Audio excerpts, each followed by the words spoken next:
ئەگەر بتەوێ کۆمەڵگا بپارێزرێ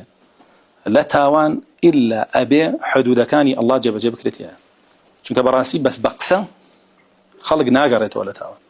باشە قسە بۆ ئیمانداران بە زۆری سوودی هەیە وەکو ئێستا باسمان کرد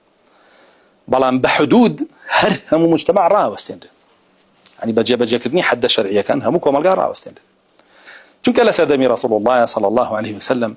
حدی زینا هەبوو تەطبیقەکرا ئەو کەسانەی زینایان کرد لە پەنجەکانی دەستیان پەڕیان ناکرد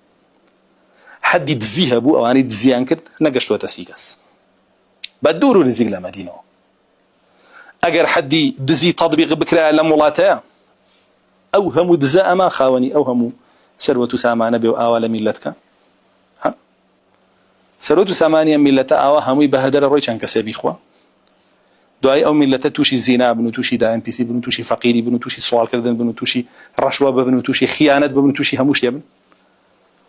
ئەگەر هەمووی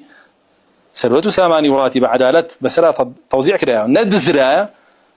تەماعیان لە ماڵی یەکتریان نابوو تەماعیان لە ناموسی یەکتریان نابوو تەماعیان لە حاڵ و گوزاران یەکتریان نابوو خیانەتیان لە یەکتری نەئەکرد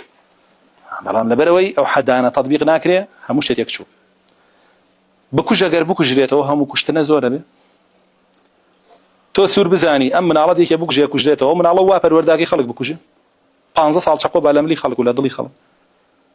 ئەو پەروەردەیەکەی نا ئەڵێ وەڵابانەی کوژنەوە جوان پەروەردەیەکی ئێستا بۆچی وا پەروەردەکرا لەبەرەوەی حەدی